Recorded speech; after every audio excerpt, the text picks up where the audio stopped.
My name is Dontez Lindsay. I am the general manager of Ducks Trading LLC, as well as the lead trainer of StockCraft. I'm not a financial advisor, nor a CPA, and the content I create is for entertainment and educational purposes only. I trade in my account, and everything I do is hypothetical in nature because it doesn't happen in your account. My experience with trading is not typical, nor does it guarantee that similar results will be obtained by you. I am merely sharing my opinion with no guarantee of gains or losses in investments. Remember, day trading can be extremely risky. You should be prepared to lose all the funds that you use for day trading.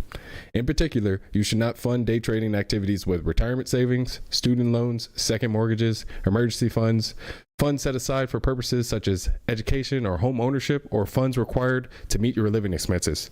Further, certain evidence indicates that investments less than $50,000 will significantly impair the ability of a day trader to make a profit. Of course, an investment of $50,000 or more will no way guarantee a success. With that out of the way, let's get into the content.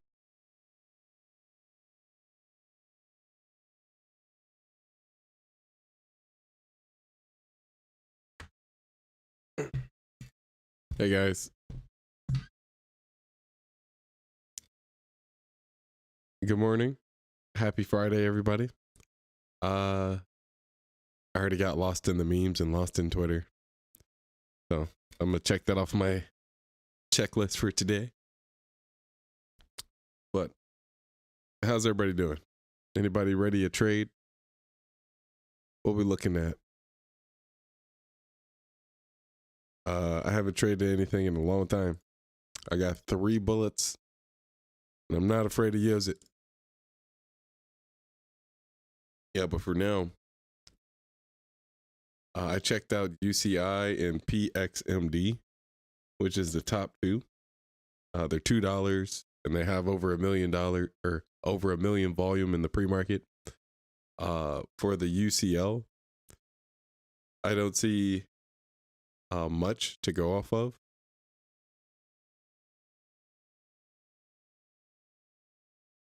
Yeah, that's pretty much it. I don't see much. Same thing with PXMD. Now,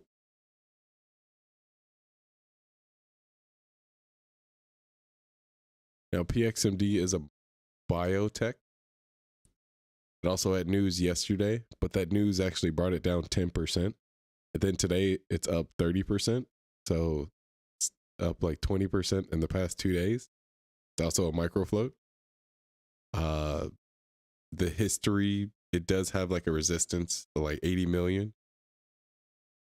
And it's pretty decent ways away from $2. So it does have a room to grow like 100%, or at least up to 3, where it hits the 30 million resistance. But I don't really see an incentive for me to go in right now, unless we're talking like intraday, which it did spike up to almost 3 in the pre-market, and now it faded all the way back to 2. Now I do like my gap ups overnight, but I'd prefer this kind of gap up to be closer to like 6, which I don't know what that translates to. Or yeah, this is Eastern time.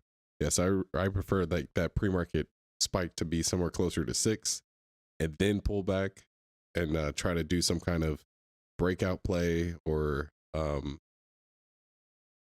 most likely just a breakout play. But since the spike is in like the beginning of the pre-market, I'm not trusting it, even if it did go up to 3. But if I wanted to gamble today, it would be a long on PXMD. It's just, since that spike is so far in the beginning of the pre-market, I feel like I'd be risking whatever this pullback is, like really close to 2. Like, so I'd be risking like 10 cents for about like 90 cents worth of room that could potentially happen. But since the pre-market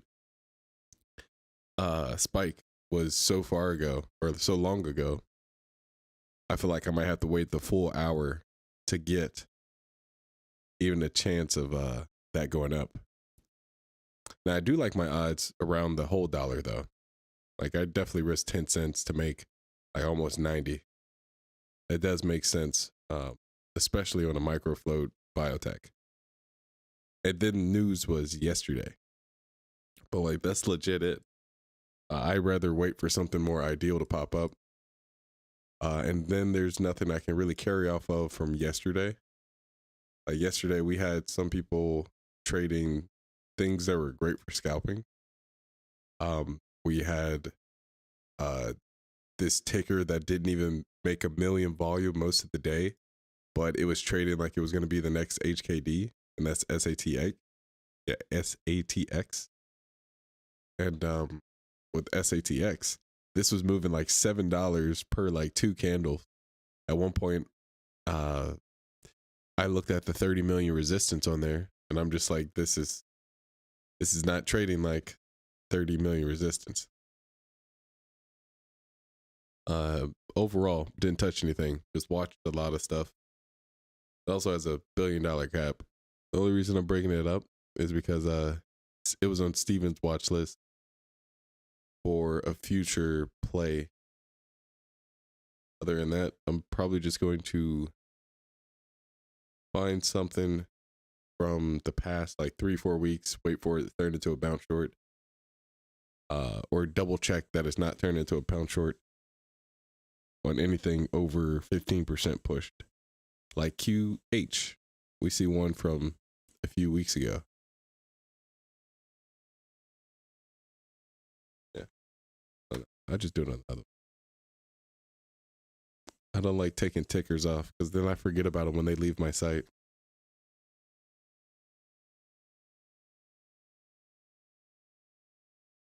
So, what are you guys up to? What's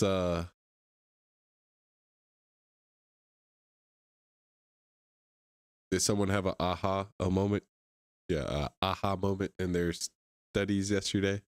What was your aha moment? What do you call that? Anybody have a moment of revelation yesterday? I feel like every day when I go back through the basics, I have something like that. And it'd be a very basic thing because when I started learning with Steven, you know, we kind of started from the bottom, but my comprehension is not as good as Steven. So I feel like I kind of really started from the middle and had to go back to the bottom before I even think about going to the top. So going back through the basics, it's always good to hear it like 10 times.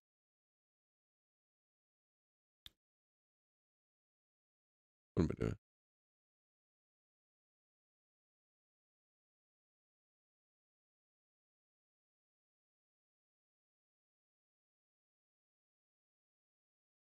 This is the 2.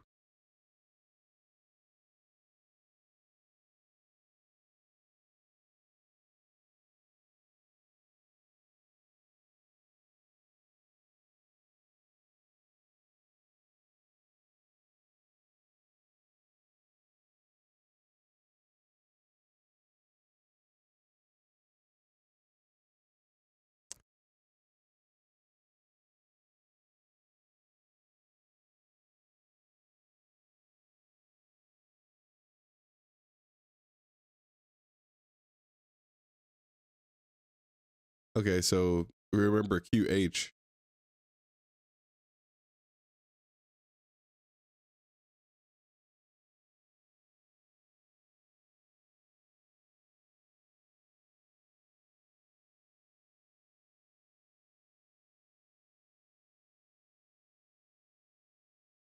Yeah, we remember QH being something that we wanted to do a small play on.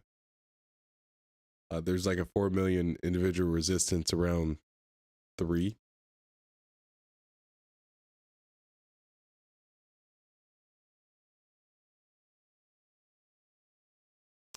Around like 320. And when it initially popped, we knew we only had to move 50%, which is the top of 2, like the bottom of the $2. If this surprisingly, picks up some kind of volume, breaks the 13 million from the previous like 2 days, I could see this pop off and like double just because it would be a clear breakout. And then the volume's, pretty close to the current day. And there's no consolidations in between the consolidation now that looks like it's acting as a solid support. And the pre-market, it's pretty much a spike. It's no consolidation up there. And most of the volume was in the first part of that day, which makes it very easy to grind through that. So if by like 10 o'clock we grind through, I'd be looking for the open to break mostly. So if we can get past like $2, like 210 on QH,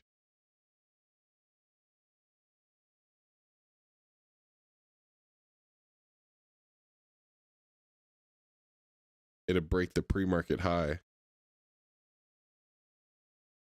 And if it breaks the pre-market high, we could probably look for something like a fake out / a double intraday top on QH.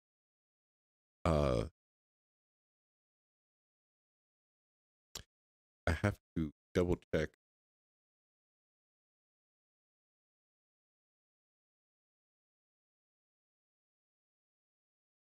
Don't ever remember that last time I took a trade.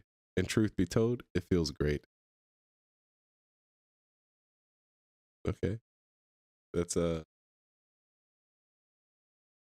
a lot of lingering feelings out there. I'd rather have a positive one. First half, that's 22. Okay, the earnings reports have been weirder and weirder lately. Some of them are just like, oh yeah, I have a normal earning, like quarterly. Other ones, oh, this one's unaudited. Okay, now this one has a half. I think this is like second quarter. I can't tell if this is if each company does their earnings differently, because like this might be how China does it. I just never recognized. Yeah, but they just had their earnings on QH, is what's really important. So they took a loss.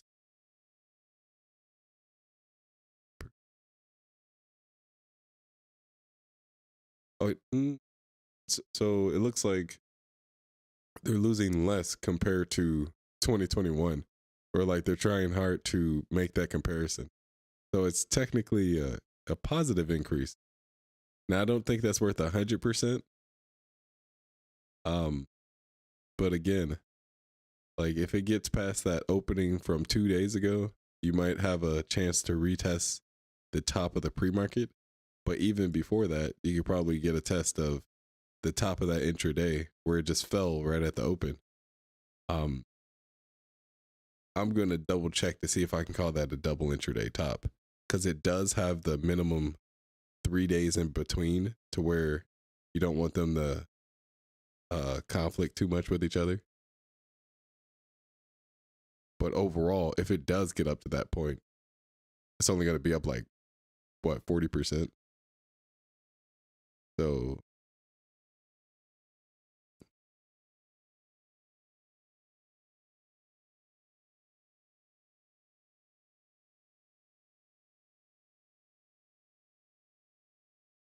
dude.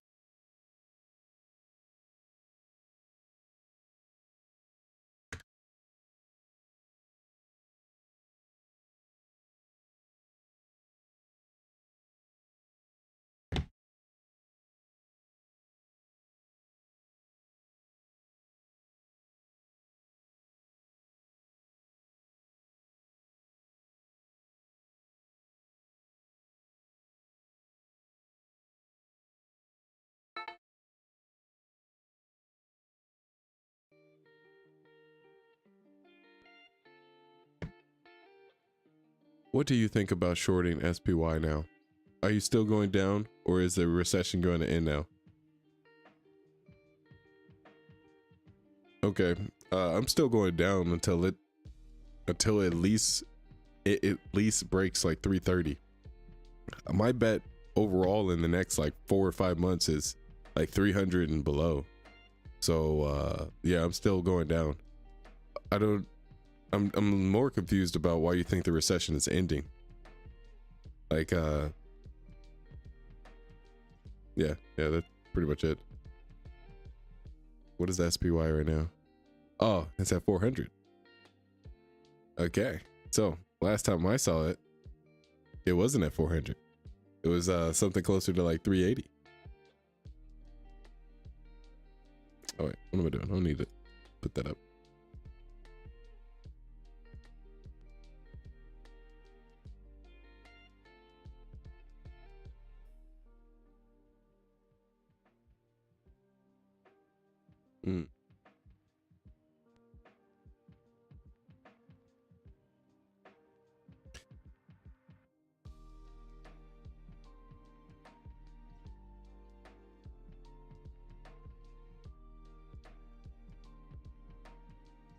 Well, the way I see it is 2 days ago, Fed President Daly came out and said pausing is off the table and the people should be focused more on the final target for rate hikes instead of the pace.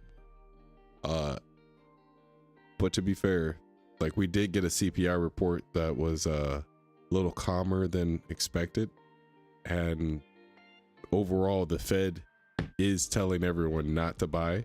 So if it does go up, you're fighting the Fed, and if you're fighting the Fed, the 75 that everyone, like the 50 everyone wanted, Powell was thinking about giving it, but at this point he's gonna have to do a full point, and then people are gonna, cause more fear. Now I was hoping for something like more of a juke, like they have been doing in a few meetings, where it goes like $20-$30 in like one direction, and then at the last second it just switches, and then we just fall like $50-$60, like the crazy stuff we saw like before. So we definitely had some days where, and not even days, like weeks, where it would just constantly fall day after day. We've been falling for a while, and so remember, markets don't go straight up or straight down. But for us to get back to like 350, we're gonna have to fade back to that point. Like, remember when we had a low of 410, 420, 440, about like 380. Each time those took like a month or two just to make a new bottom. And it had to happen. There had to be something like significant happen to create a new bottom. Well, last time we had this 350.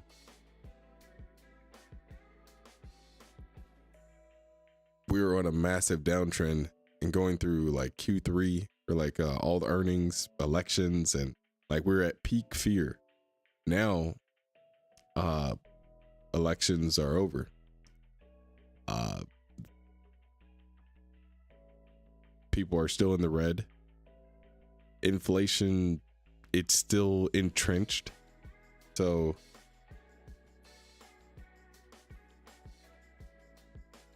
I think there has to be some kind of stability, and that stability is going to happen like within like a $50 range. And this just might be that range. Until we get like a step down, we're still not making a lot of progress, because one of the things that Powell said in the last meeting that was clearer than the previous ones was his way of thinking. He, instead of thinking like 2D, he's thinking 3D. He's looking at 3 different variables, not only like the final target, but also how long you have to stay at the target. Where before, most people were just focused on the pace at getting to 2% or 2.5%. Like it changes every week, but yeah, I still call it going down. And the biggest bear on Wall Street, he was already calling the whole rally that's happening now from the previous algos being triggered, he was calling it a pump and dump. His forecast is like 415 to 300, back up to 390, and then, you know, boom, we're going like 100 down. I think that's closer to what I can see, to where 415, that would definitely be a number. If I turn my options back on and then I, you know, put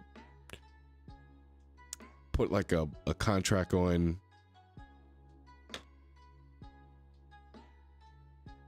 if I wanted to try to predict where the Fed is going to pull the plug, I feel like they're going to have to give some kind of room so they can do something drastic. Because right now, when you look at all the indicators for fear and greed, we're in a massive greed right now. I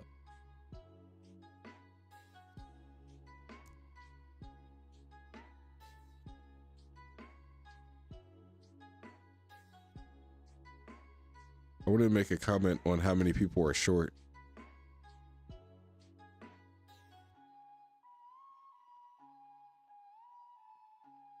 Yeah, but I still think it's going down. That's it. Oh,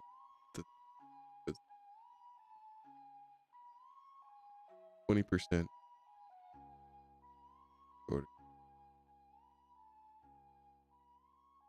Like I think 40%.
Be left.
that mic.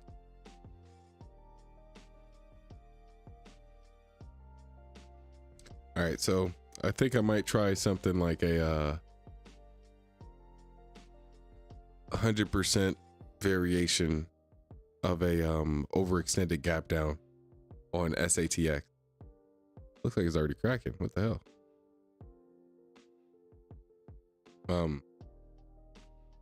Yeah.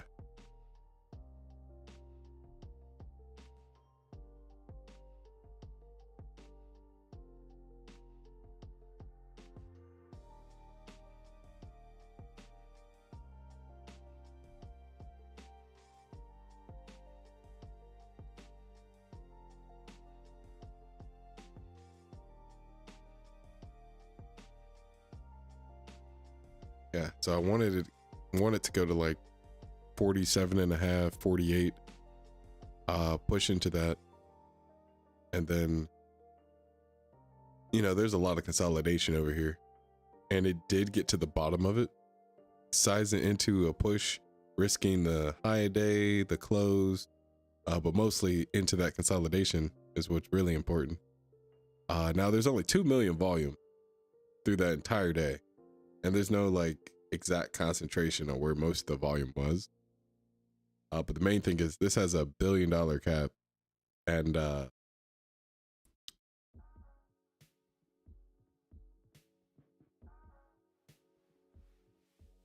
it's fresh. Like there's no news. Anything can pretty much happen on this, but since it has such a large cap, I think trying to double again is going to be really hard. My only worry is it's AMEC, and I just hate AMEC. But I do have to start getting in on these swings, especially on a Friday. I hate trading on a Friday because I really never want to hold anything over the weekend. Just, yeah. But if I do this right, like, you know, try to top tick around like 4.7, 4.8, just into strength. There's no way I just missed this. We still have a whole. I might just watch them do it in the Freedom Challenge. Well, I still think this thing can move because it was moving like $7, like in one candle at some point.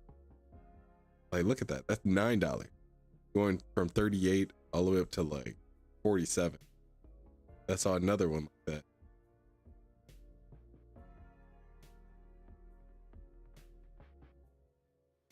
Like even this crack by itself. Imagine if you got a crack like that. Like 24 or 54 to 41. That's at $13. Now you only get paid 10% every $5. So it's like 20%. Yeah, but getting 20% in like 5-10 minutes.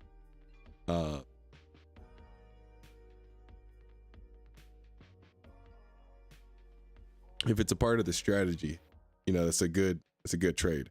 But if you're like gambling on the volatility, not a good trade.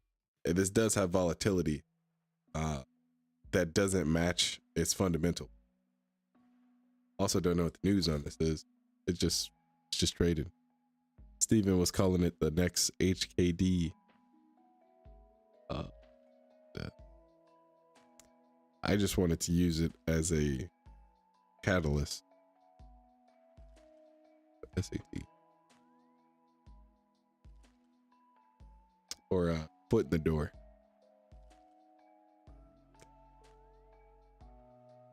Look at that. The float is all over the place. Like anywhere from 11 to 80 million.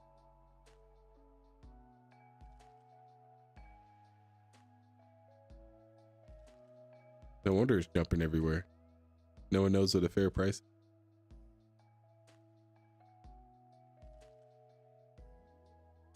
Part of me kind of wants to play it a little smarter instead of just like I say smarter, but as soon as I start getting ready to speak, it just sounds stupid.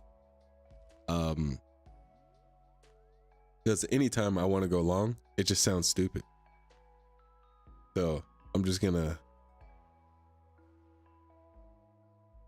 I'm just gonna sit on my hands for now. I'll wait for some volume to come to the stock, because if you look at it now, you know, it has 30,000 volume. Like that's crazy. Like crazy small. Like there's no liquidity at all. If you go in, you will be the liquidity. Now it is expensive stock, so you only need like 100 shares, 200 shares, you know, for like 8,000 position, which is what I'd go for. Now, compared to that, you know, then we'd have to start thinking about, no, we wouldn't even have to think about whether you own most of the float, because it's a huge float. There's just no volume in it. Or at least we assume it's a huge.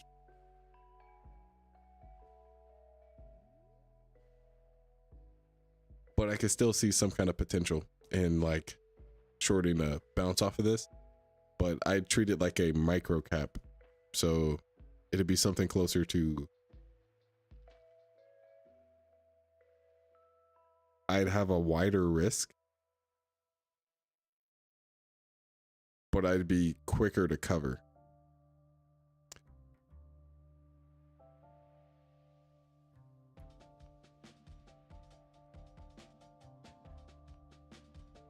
I know what I want to do. What is that called? We traded something that went from 26 up to about 60, went sideways for the day, and it came back down. We traded it several times since then. I just know it had a Q in the name, like QGY. But I actually don't think that's going to help us this time, because that one had a lot more volume.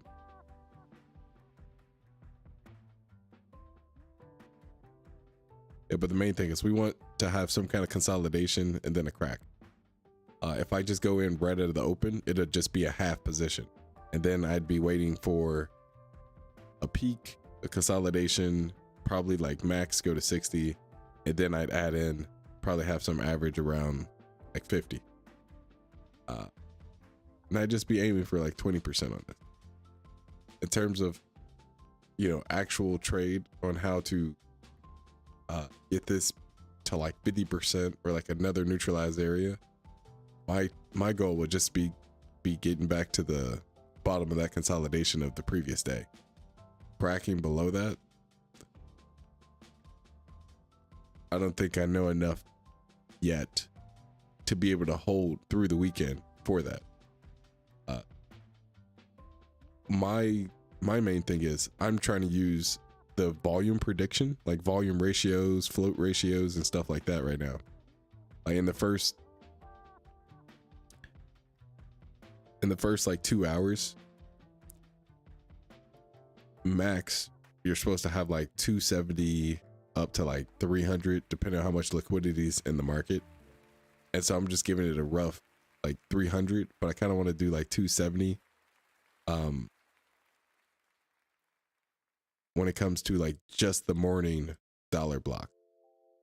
And so I think the most traded volume area is going to be somewhere around 50. So if I do 50, it's going to be kind of an overestimate. If I do like 47, 48, it'll be closer to the actual estimate. So I want to create some kind of range where I want to know what's the exact amount of volume before I feel like this is going to get top heavy in the morning. I could definitely do it, but I think I'd rather just wait for something more ideal. I'll just watch Steven do it in the webinar. That might be the plan. SATX will be the play for the day. No volume. It needs to trade at least 5 million shares on the day. Yeah, that works. That pans out too. If you do like morning volume, if you do morning volume 50, yeah, you get 6. So if you do it with like a little bit less, yeah, you get around 5.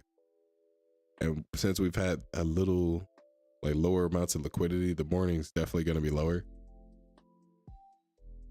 My only other adjustment I'd make on this, like assuming that the 270 is like the very bottom, he probably has a higher consolidation than me. Probably waiting for like 52.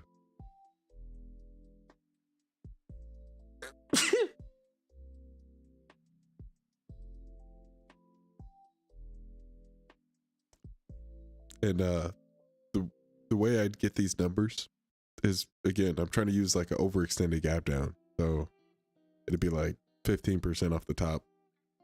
And I'd be looking for, 40, wait a second, 56, 15% off the top. Yeah. I'd be looking for 47 and above, waiting for it to hit that, and then scaling in on a position.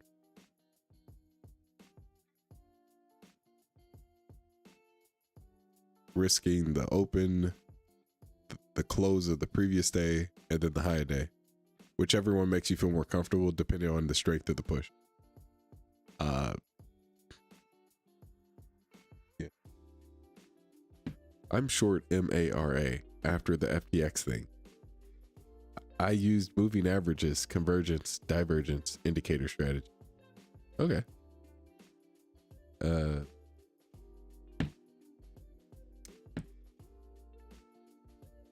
I have to double check on MARA.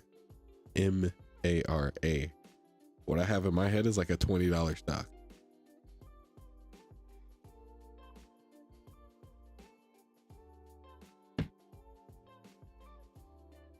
And it's like slow grinding. Digital holding.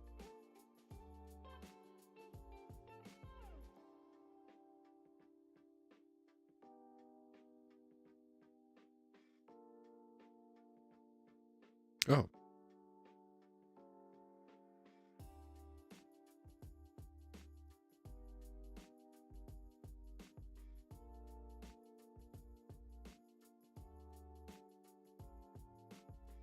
Well, the FTX stuff happened here.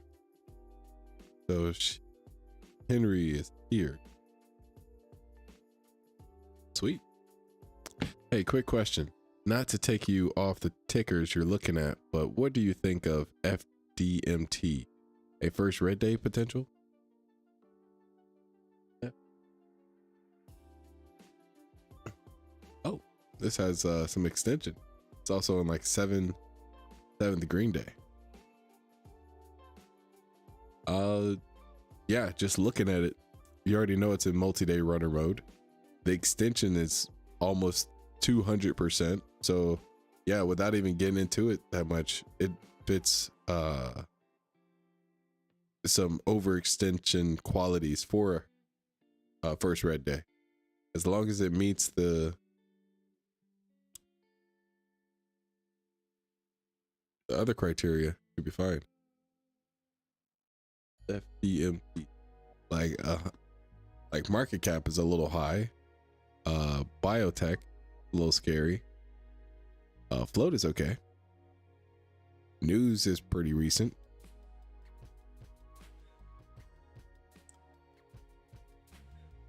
And then it's the news that keeps on giving, because looks like they did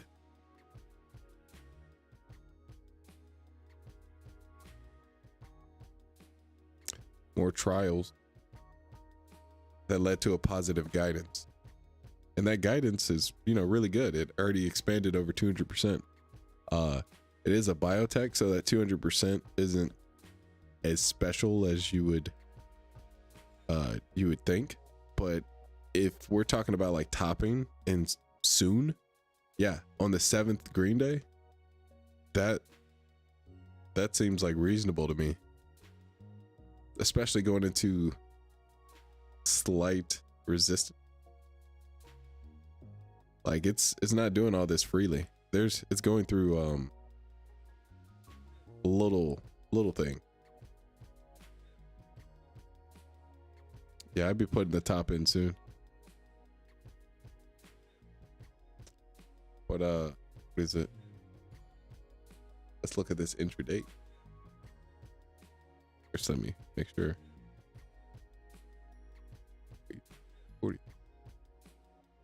17 cents. Oh yeah, 17 cents ain't nothing. It's a $50 stock.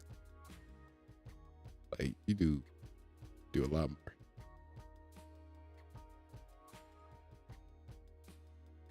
Okay, so yeah, intraday. Oh, slow grind. Okay, so remember what Steven said before. If you're looking at a ticker that's running like, you know, a lot of days, like 5, 6, 7 days, apparently there's a hot girl in our chat. Okay, but there is a slow grind in the first 2 days. He said that slow grind is going to stay in the chart.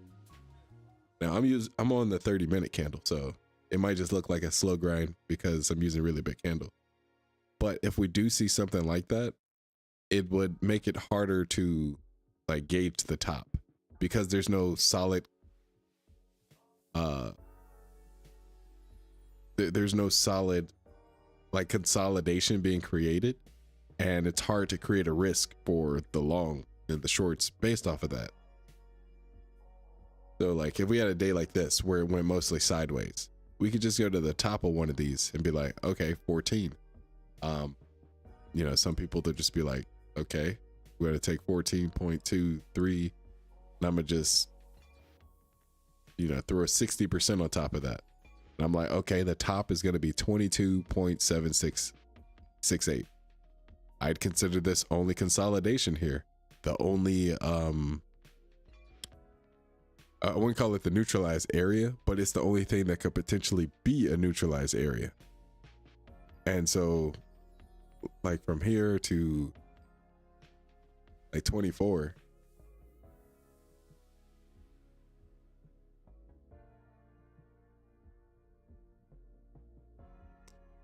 we should have increasing volume, which we do for the first couple days.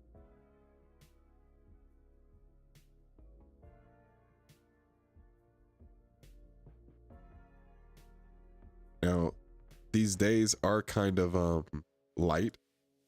Like when you think first red day, you're thinking a play that generates over 50 million volume, like on that day.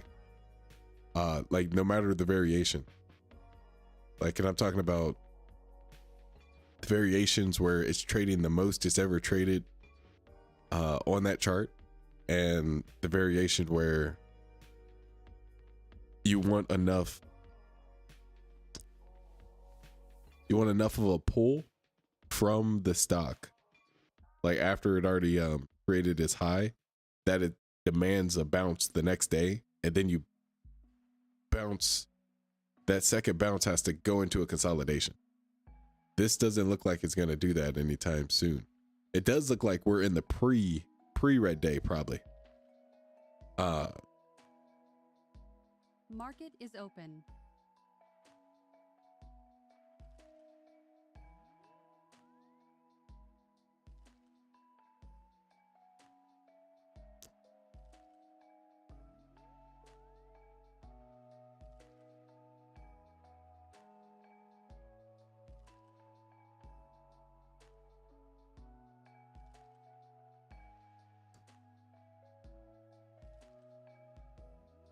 Ah, yes, slow grind, right. Missed that part. Bios we're looking for around 300%, right? Yeah. But like the thing is, we want that overextension to happen in a short amount of time. If it doesn't happen in a short amount of time, we're not trapping back orders. And, you know, the trap back orders and the drop that traps even more back orders, that's what's going to cause that bounce. That's what's going to cause the resistance that we're going to use as a risk. And, you know, we could do that today on like SATX because this went up 100%. It traded like a very low amount of volume, but the stock itself is kind of expensive. So it's more top heavy. Now, remember my plan was to go in like 47, 48 and pretty much just go to the bottom of this consolidation. Now that's a quick plan that you could just do with the volatility in this, which in the first 5 minutes is always going to be, you know, dangerous. But overall, I'd prefer something like, you know, a smooth push into that like 47 plus area. And then I think I'm supposed to get like 25%. I'm doing this right. Go back. I always get it back backwards between like the overextended gap down and the first red day. It's like if this one was actual first red day or like the pre-red day, let's say this one went from 24, I had to pull 23 or 37. So yeah, so this one would have to pull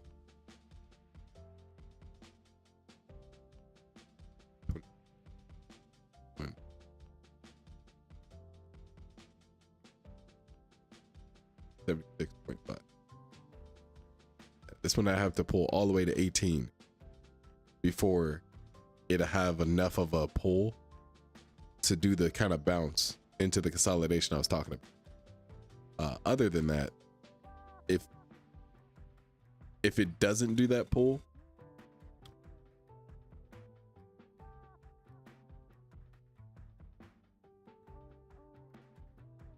it'd have to have like a lot more volume to do something really similar to like a dollar block. Like, cause there's more than one way you could trade it. It's just, you want like a quality criteria to be a part of the setup. And I don't see anything quality, but I do see pieces, but they're not quality pieces. And so it won't be worth it to actually risk money. But it'll be interesting to see how it pans out, because it gives you insights to what's going on.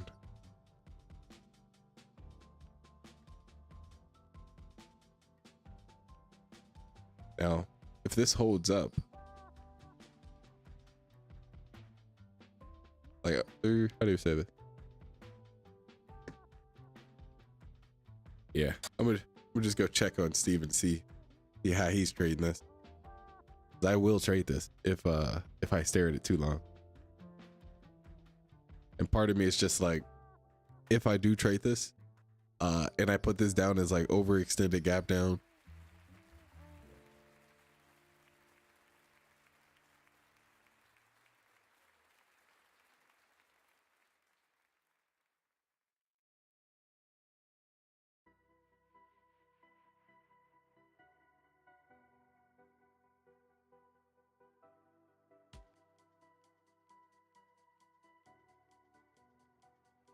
I feel like it might lead to a chain of more gambling. Yes, okay, thank you, you're awesome, I see what you're talking about. It really doesn't fit the setup that well.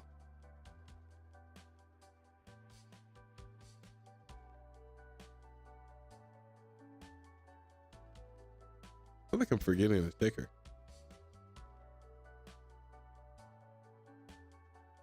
Q8. I think that's not doing anything.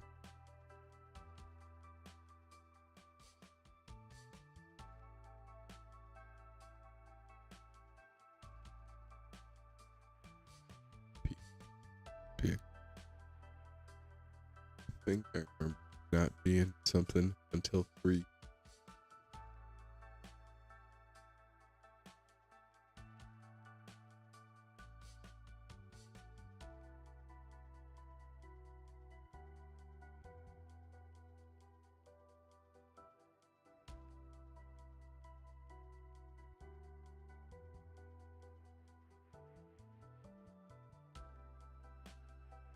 Percent. I'm gonna cancel.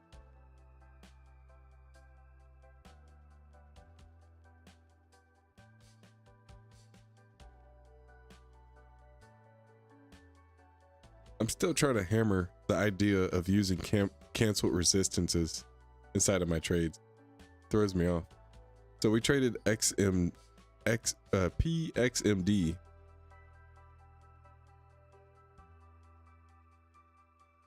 I know we traded this, or at least we like talked about it.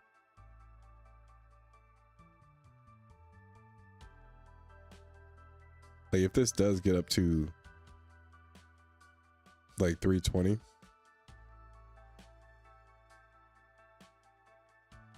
it'll be at 100%. I think I'd go for 110 or 140% kind of push on this, like pretty much making it a gap up short. More than a like bounce short. Main thing is it just has resistance in the history. Now, a decent amount of it is canceled, but add it to the extension, I think something could happen. Oh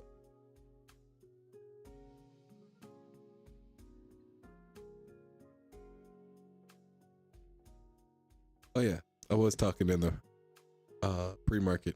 This went up to 2.9 already.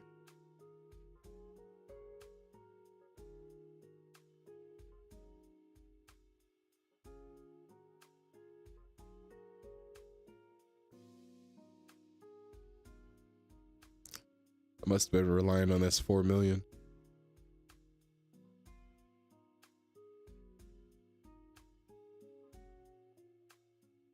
Okay, we get lost. I think this is where you size in accordingly based on how well it's meeting the criteria. Yeah, I agree. Not a picture perfect play, so can't size in the way you normally would. Either that or take the trade, not take the trade at all. Yeah, I'd rather not take the trade at all because of the PDT. So, you know, I'm not trying to have a perfect win rate or make sure, you know, I get it in at the morning and then out at the bell. But I want to do something closer to that as much as possible for quality reps. Assurance. There we go. Because the more quality reps I have under me, the more I'm subconsciously going to get comfortable with that. And that's what I want to do. I just want to get comfortable holding things to the bell more often. Especially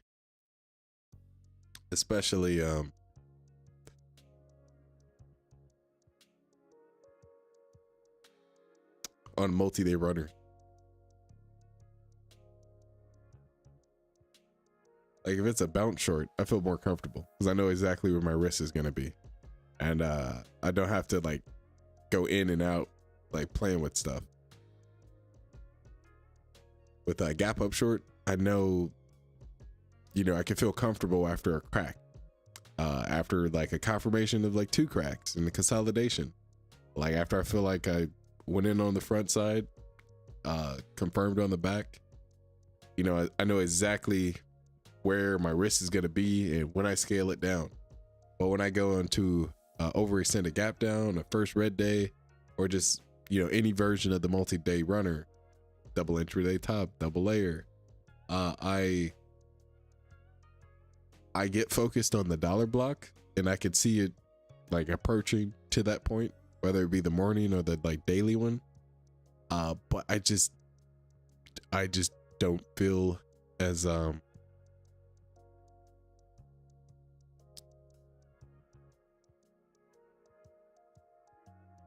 I don't feel as comfortable taking profits or taking the entry. Now with the entry, it mostly just depends on the consolidation that I'm going into.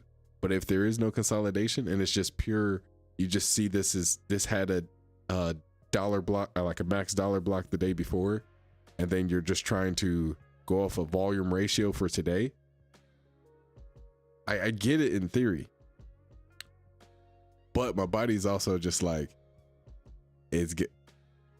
I'm gonna be the one. It's gonna be me. Black guy dies first. But something like that. At the end of the day, I feel like if I can find the balance, I'm gonna have more patience.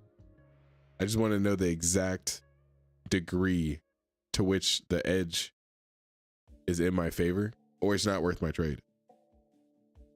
And I also want to find it before Steven does, because like that's the main thing. If I find someone else said this is a first red day, overextended gap down, or anything like that, if I can't actually see it right away within a small amount of time, I feel like that person is influencing me.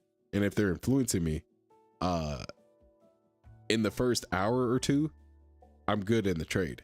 But once the trade develops, that's where I kind of screw myself up. And that's one of like my my personal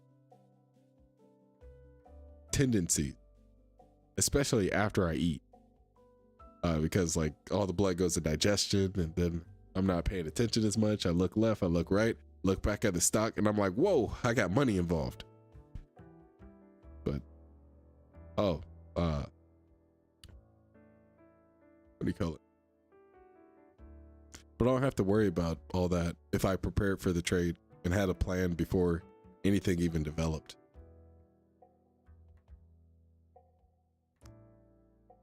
Yeah, I feel like it comes down to conviction or resolve. If I'm not fully resolved for the trade and I just randomly go in, I can hold it for like 30 minutes to 2 hours. But if I'm resolved and I have in mind to get the full expected profit, or like go the full duration, then it takes me like 5 minutes of preparation mentally to prepare for that. But sometimes, you know, getting to that 5 minute preparation, I'm just like, I got stuff to do today. I got all this other stuff. I make every excuse possible. These borrows are cheap, like too expensive. I was like, this ticker over here, it's in a similar sector. Maybe this is a sympathy play. Maybe it's gonna steal the volume halfway through, and then I'm end up gonna waste my trade, and then I'm gonna like cut this trade. I'm gonna go on that trade. Then this trade's gonna come back, like legit demon. But I don't have to worry about all that if I'm fully committed to that ticker. Look at SATX. It's not even traded 500,000 volume, and it's already like reaching the top of yesterday. It's that volatility right there. Just imagine if I did like a surgical kind of trade, that 48 got out at like 41, because I was only going for like 20% on this, which is actually probably what happened to the people here. Earlier when this was at 41, I was trying my best not to buy the dip and do the same thing, because what do you call that? PEGY and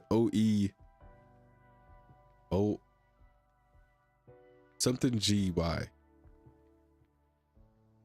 OGY, QGY. Pretty much when you see tickers like this that move really fast, but it's a heavy price stock, you know you're a little bit safer, because inevitably it's going to come back down at some point, but you can get away with higher price stocks because it's harder to double.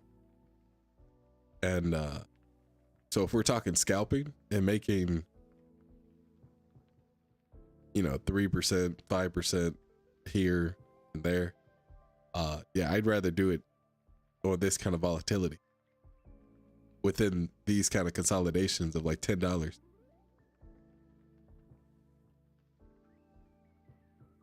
Yeah. Okay. I gotta look away. Yeah, no FOMO, bro. I know. I gotta get out of here. This is where we shouldn't even hesitate or stutter on the trade, in my opinion. Borrows on PXMD too much. Whoa, look at SATX. It's $1. That still ain't nothing compared to the price. Let's see PXMD. Right, it's at 58 now.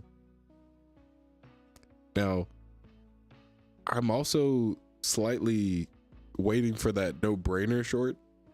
Like, if this goes up to 100, people are gonna flock to this stock.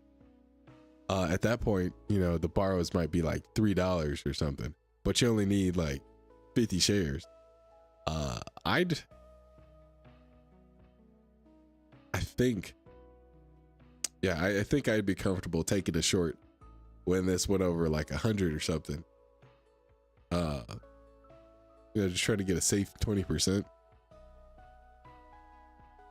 But there's always that second thought where it's like, if I'm already expecting it to go to 100, why don't I just buy now? And like, it's annoying. Well, it's all a risk reward or money management. Like, if I did go in right now, risking the 55, 56 from yesterday, which wouldn't be bad since it's like, it just broke that point. So it technically is a resistance that just became support. And I could just be, trying to time a breakout. And this goes to like 70 or 70 to 100, that'd be a pretty sweet trade. But I'm telling you, if I do it once, I would use all 3 day trades today. Okay, all right, I gotta go, guys. I feel like an addict. Weird. I think I missed Steven's webinar. Oh, he's still in there. They're just beaming the chat. All right, guys. Enjoy your Friday. Stay safe in your trades. PXMD.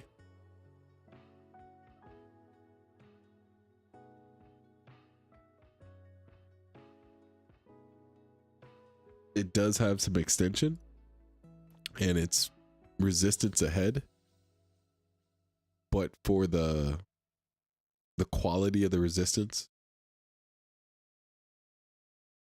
like, it is pretty stacked all the way up to like $6, but the quality wise, it'd just make today a gap up short. So if you like your 70% gap up short or 50% gap up short on PXMD, yeah, that's all you.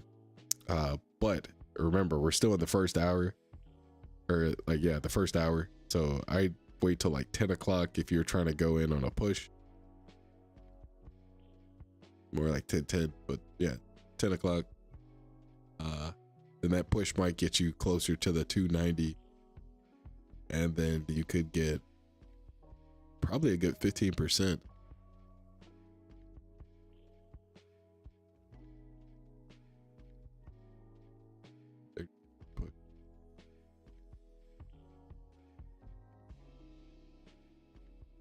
Oh, already got it pushed 20%. Came back down 10 and go up like another 20. Okay, I gotta stop. FOMO. All right, guys. Peace. Be safe. Enjoy your weekend.